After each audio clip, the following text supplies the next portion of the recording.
HND the hand, and it's been quite a while since I've done a Magic the Gathering stream. Today I'm going over the first version of my Maarika Brutal Gladiator deck, also known as the Grief the Red Cyclone. But I'm just using Maarika, so there's that. The main reason behind this is, as long as it's your turn, it's indestructible, which is kind of the focus of the deck.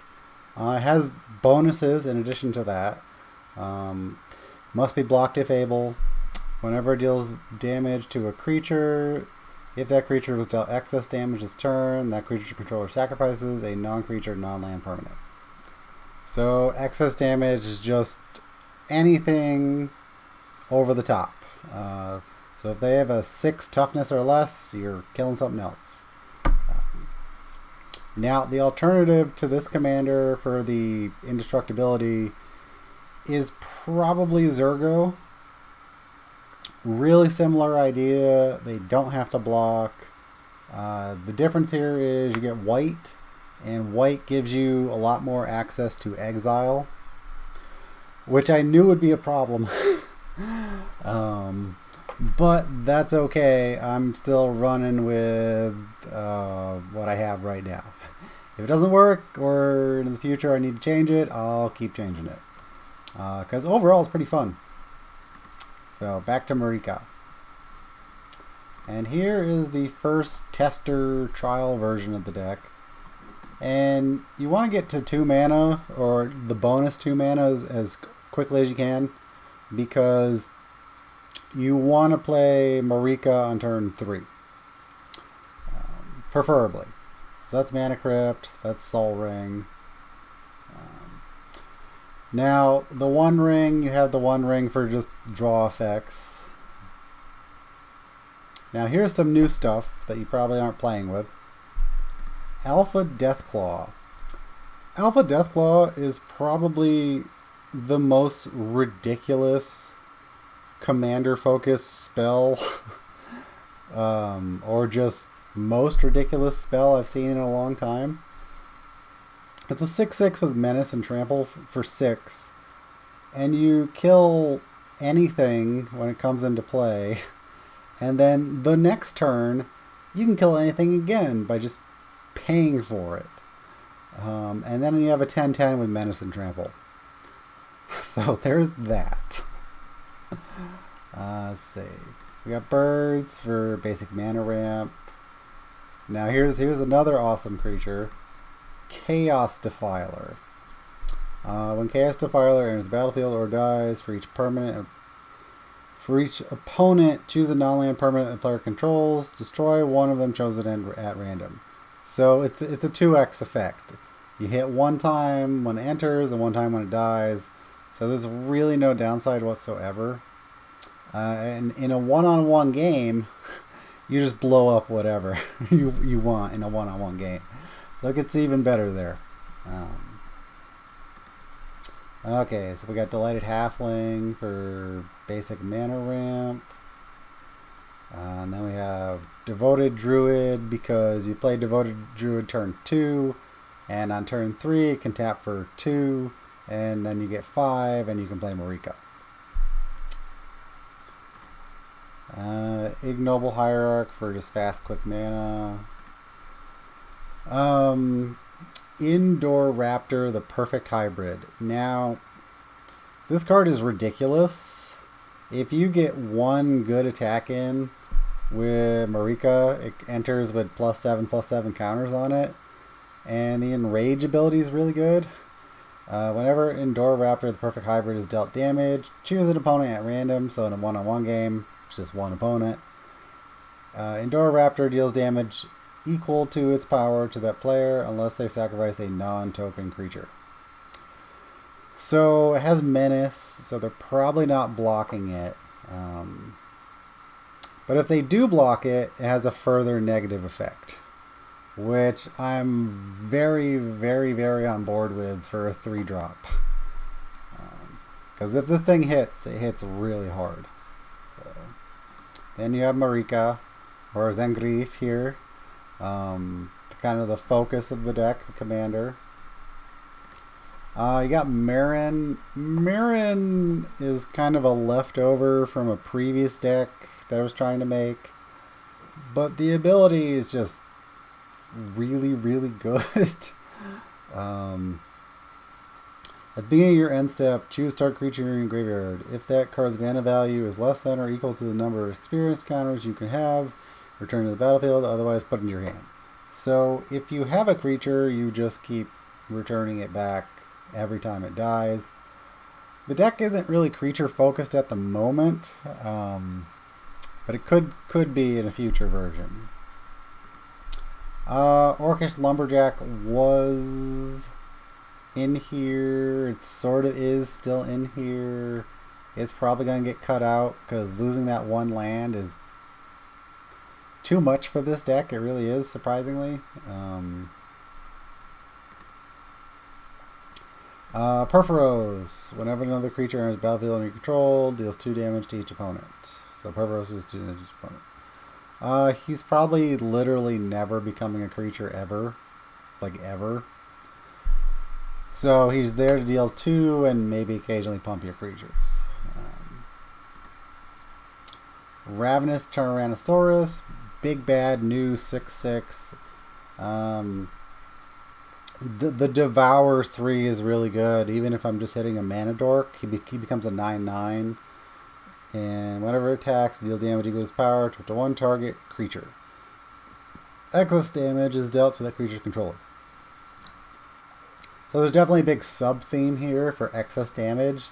Because that's where many of the new, interesting, powerful effects are going to come from.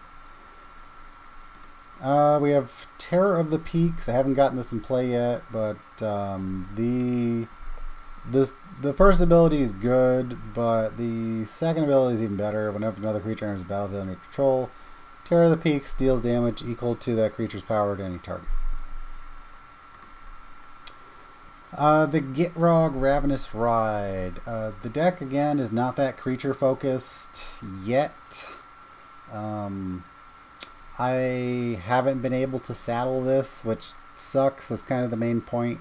But I'm working on it, getting this together. So, problem is that right now I play so few creatures that there's almost never anything to saddle this with. So, I mean, maybe a turn later I have something to saddle it with, but not the first turn it comes out. I'd be killing a mana dork if I did that. Tinderwall. Tinderwall is here specifically because you sack it for 2. And you want to play Maarika on turn 3, preferably. Or if you need to play one of your 4-drops on turn 2, that's what Tinderwall is for. Zeotar's Envoy. Deals combat damage to player. Look at the top card of your library. You may play a land card from the top of your library or cast a spell with mana value less than or equal to the damage dealt from the top of your library without paying its mana cost. If you don't, put that card into your hand. So it draws a card. It's a 4-drop. Maybe you get to play it for free. Who knows? But it's crazy value driven. It's on color and totally worth it in every way. Binding of the Old Gods. It's a 4-drop that destroys most things, not lands, and you get a forest into play tapped, which you get non-basic forest every time, and creatures you control gain death touch on turn is totally irrelevant ability. It doesn't even matter. Court of Ire. Court of Ire is heavily value driven to the point of kind of craziness. When Court of Ire enters battlefield, you become Monarch. So Monarch, end of your turn, you're going to draw a card. At the beginning of your upkeep, Court of Ire deals 2 damage to any target. If you're the Monarch, deals 7 damage to that player or permanent instead. 7 damage is a lot. A lot. Lethal Vapors. Definitely one of the themes in the deck. Only costs 4. The point is to get lethal vapors out as early as possible. Use it as a delay effect, because this literally doesn't hurt your commander whatsoever. As long as your opponent isn't viciously crushing you. Trust me, they can viciously crush you pretty early. 4 doesn't seem like a lot of mana, but it kind of is. And honestly, the games I've played this so far, nobody wants to skip their turn. So it's going to just keep blowing everything up until somebody eventually destroys it with a Destroy Enchantment effect. So. Painful Quandary was in, is in again, could be out. It's one of those things that's just repetitive.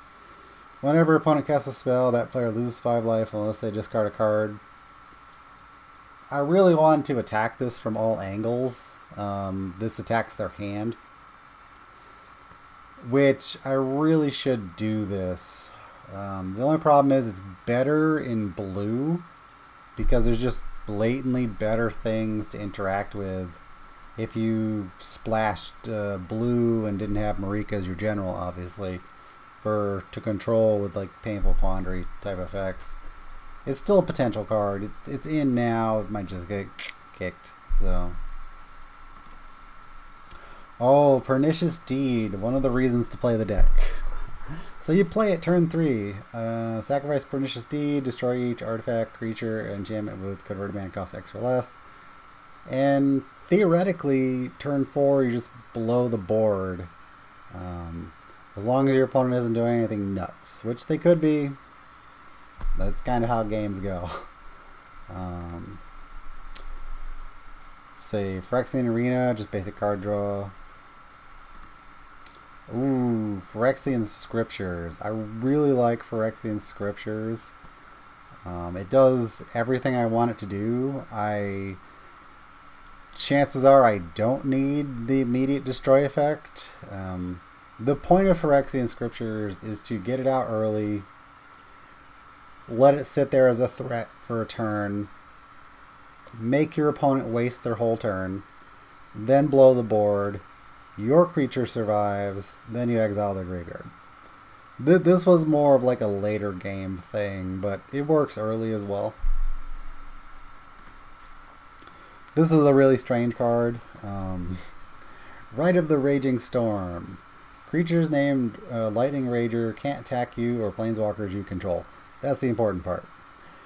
Beginning of each player's upkeep, that player creates a 5/1 red elemental creature token named Lightning Rager. It has trample haste. At the beginning of your end step, sacrifice this creature.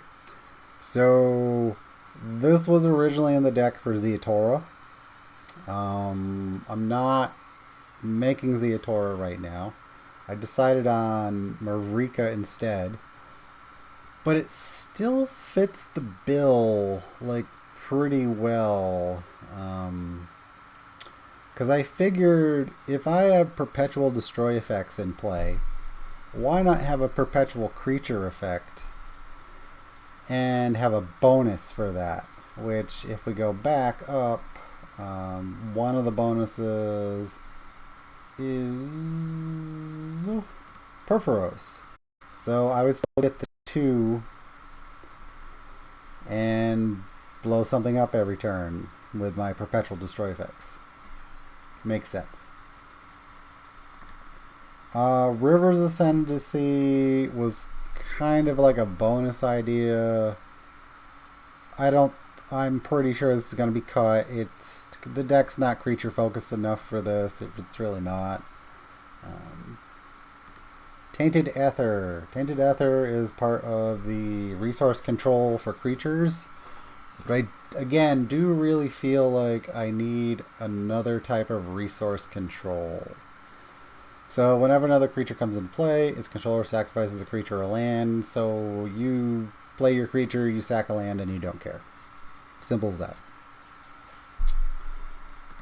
The Abyss. The Abyss is also keeping with the 4-drop of destruction, essentially, that you don't care. Like you play it and doesn't affect me. At the beginning of each player's upkeep, destroy target non-artifact creature that player controls of his or her choice. It can't be regenerated.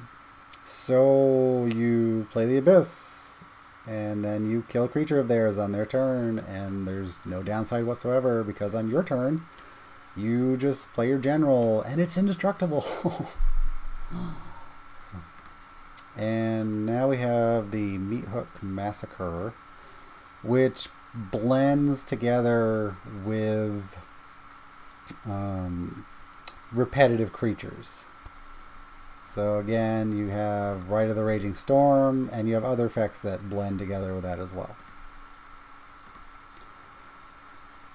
Utopia Sprawl's here because I wanted to have some non-creature ramp, but having played this and not have it at a forest a couple times, it's probably going to be cut.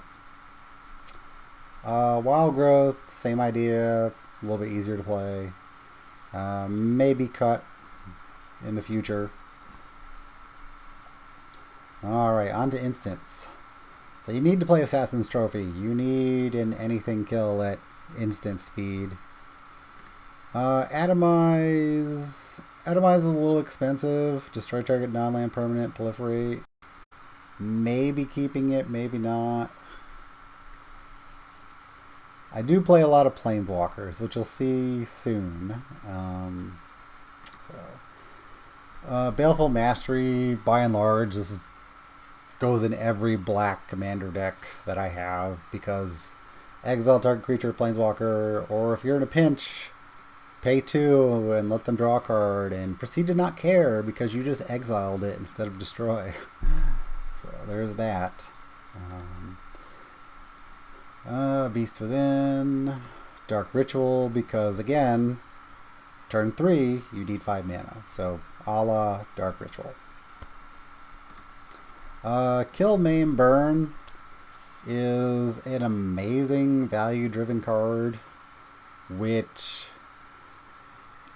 you need to do this all the time once you get to turn 5.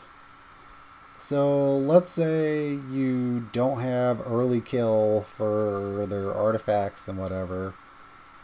You have slightly later kill, and if you get to 5 mana on turn 3, you could just do this.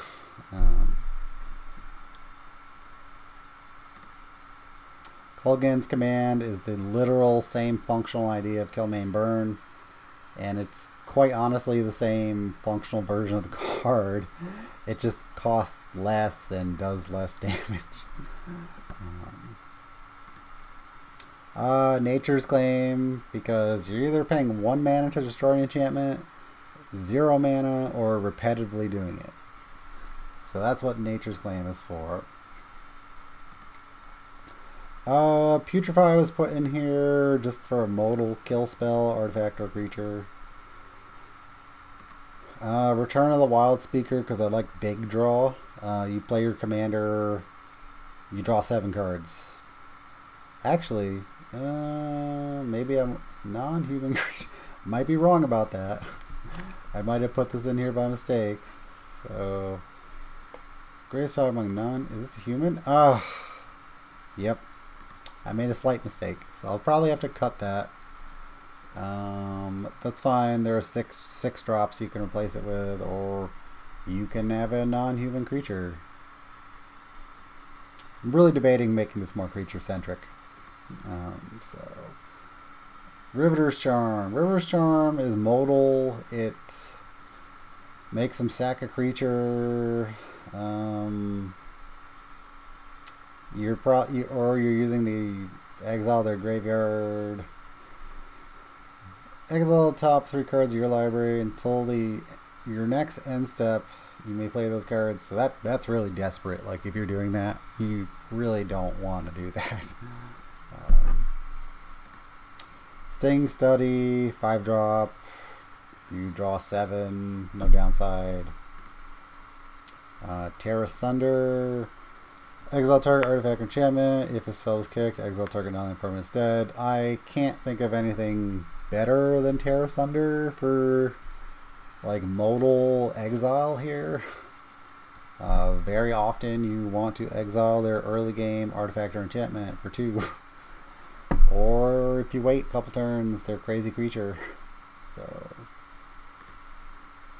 terminate. Unleash the Inferno. Unleash the Inferno is in here because it can kill most things, and I know it costs 4, but and that might be a lot. It kind of is in some games. Deals 7 damage to our creature or planeswalker. When it deals excess damage this way, destroy target artifact or enchantment and opponent controls with mana value less than or equal to the amount of excess damage. So the whole idea is you kill the mana dork and you kill whatever else they put out. So, I guess we'll breeze through the lands. So taps for 2. Key point, Ancient Tomb. Bojuka Bog, Exile Graveyard. You need to play this.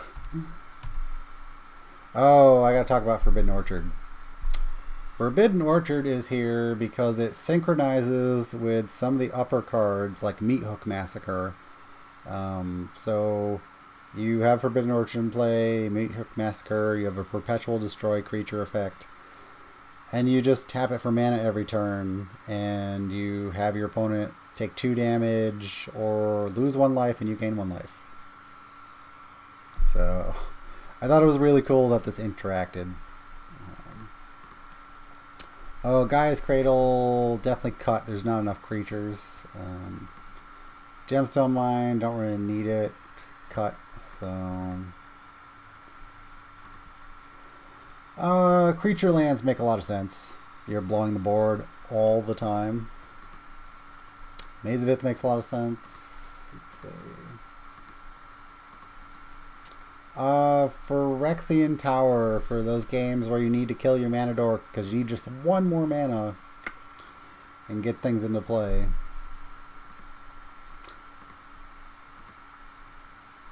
Probably cut Scavenging Grounds. I had too much colorless, so. Temple of False God, because you need those 2 manas. That 2 mana bonus right there.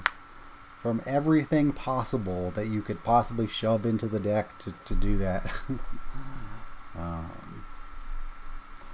Honestly, Tomb Fortress costs too much. It's not worth it. I don't play enough creatures. That's probably going to be cut. Oh, this was a mistake. Cut. And there it is. Add the mountain. There we go.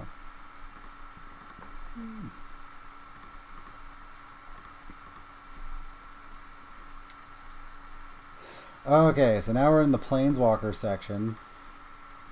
And this is where basically your creature base is, because you're theoretically blowing up the board constantly. So you have, well, not creature base, but how you win. So you got Chandra, Torch of Defiance.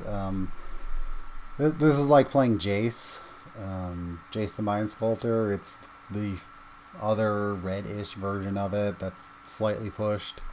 It does everything you want it to do. You kill creature, you add mana.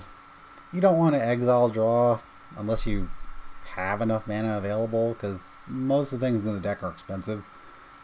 So if you're not killing creature, you're probably just randomly plussing for red, and then next turn probably taking advantage of it.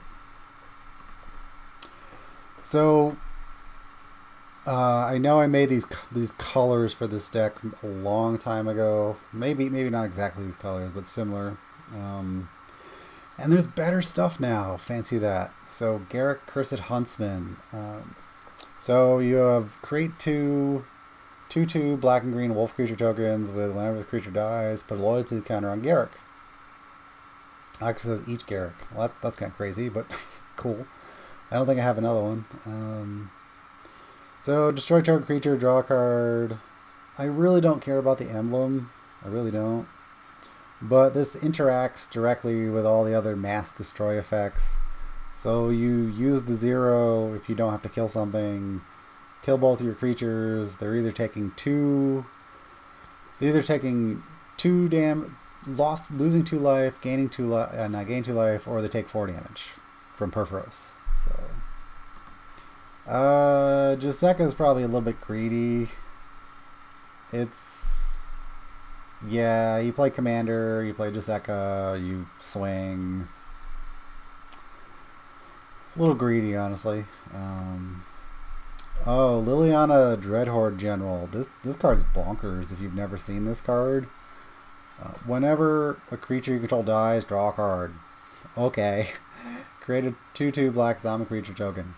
Okay. I have perpetual destroy effects. This says +1, draw a card. Each player sacrifices 2 creatures, or you just do that. It has no downside. Destroy target artifact or enchantment happens most of the time with this. If you don't need to do that, you're throwing down big creatures. So, Obnixilis, because it's too value driven not to play draw a card or destroy a creature. Professor Onyx. This is different. Let's see. Magecraft. Whenever you cast or copy an instant or sorcery spell, each opponent loses 2 life, you gain 2 life. I mean, maybe that happens once. You lose 1 life, look at top 3 cards of your library, put 1 in your hand, the rest in your graveyard. So you're drawing. Each opponent sacrifices a creature with the greatest power among creatures in control, so you kill 1 thing.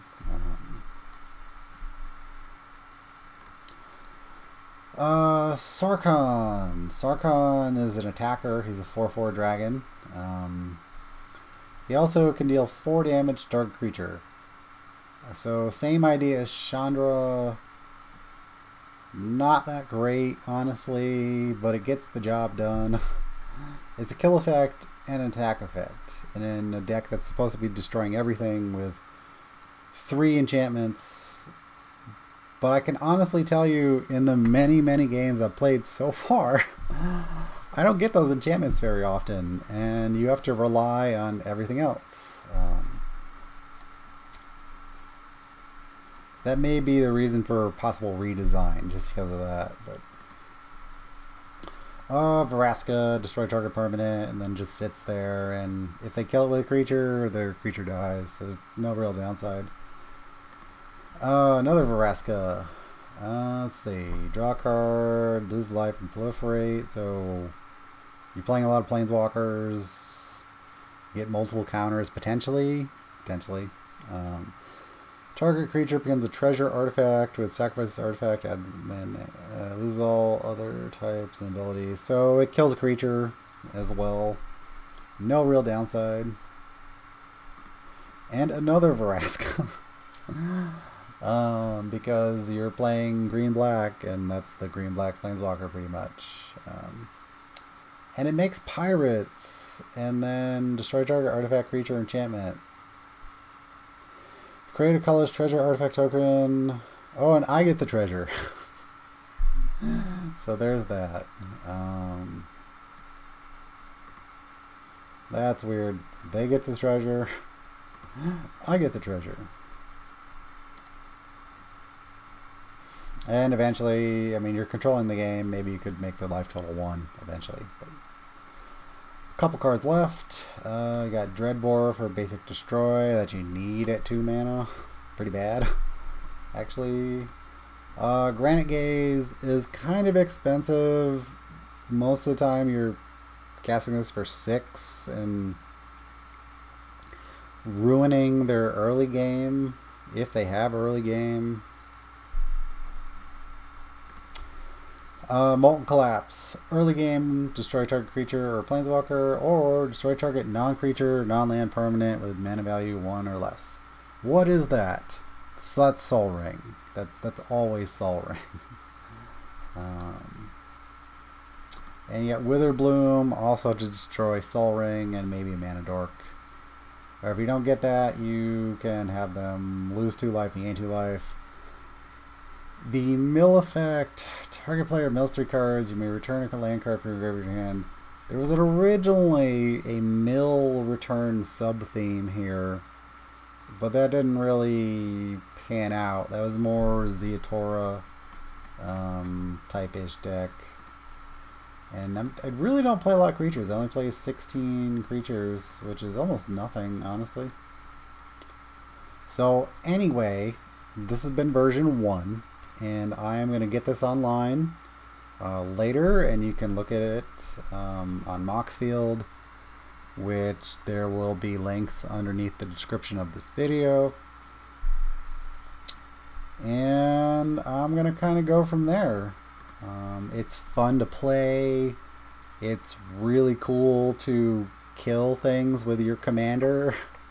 Like, you have built-in early game kill that's really, really vicious, and really harps and hurts the idea of Sol Ring and Mana Crypt, along with many other early things that kind of ruin you. And that's why I like it. And it also usually kills the creature because they have to block, and it's a 7/4. So there's a lot of different angles on this, but for now, this is what I'm running with, and I'm going to end the video here. This has been Matthew over Channel 35. H in the hand. Please like, share, and subscribe. And this is version 1 of Maarika, the Brew Gladiator. I'm sure there will be a version 2.